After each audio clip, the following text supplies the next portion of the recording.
Arthur awoke to a stench.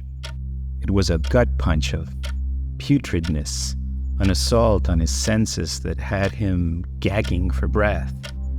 He shot upright in bed, eyes stinging, searching for the source. It clung to the air like a decaying shroud, thicker than morning fog. And it emanated, he was certain, from above, the attic. Arthur hadn't been up there in years. It was a mausoleum of his past, crammed with memories he'd rather keep buried. But the stench, an acrid cocktail of rot, wouldn't be ignored. His stomach churning, Arthur shuffled to the attic hatch, cobwebs tickling his face. With a groan, he pulled it open, unleashing a wave of fetid air that made him recoil. He held his breath, peering into the gloom.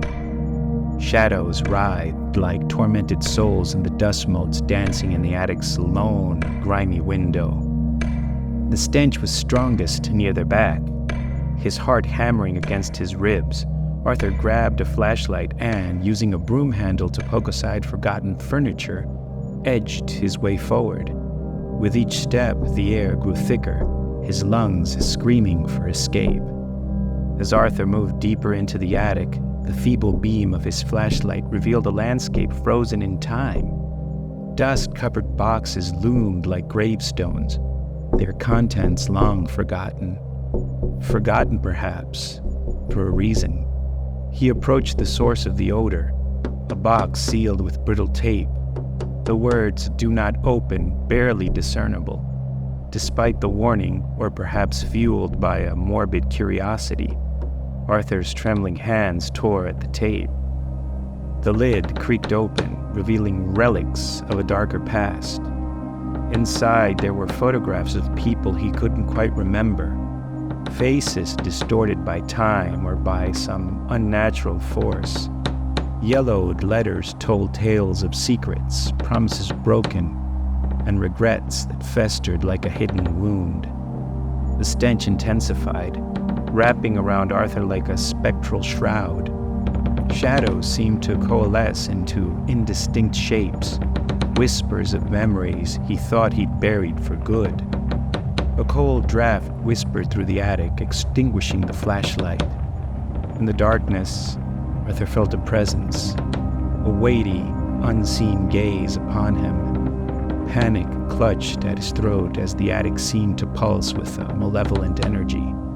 He fumbled for the flashlight, desperately trying to banish the shadows. A raspy voice echoed through the attic, words unintelligible yet laden with ancient sorrow. The air grew dense with the weight of 1,000 unspoken sins. Shadows congealed into forms that seemed almost human, their outlines contorted and grotesque.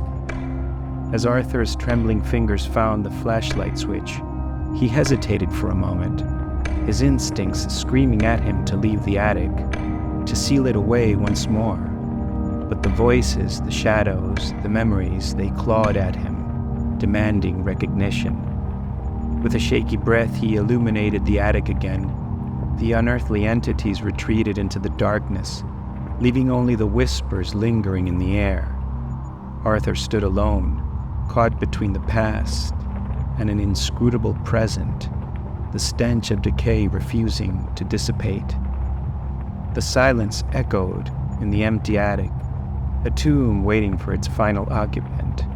And somewhere in the house, a new stench began to bloom, subtle at first, but with the same promise of unspeakable horror.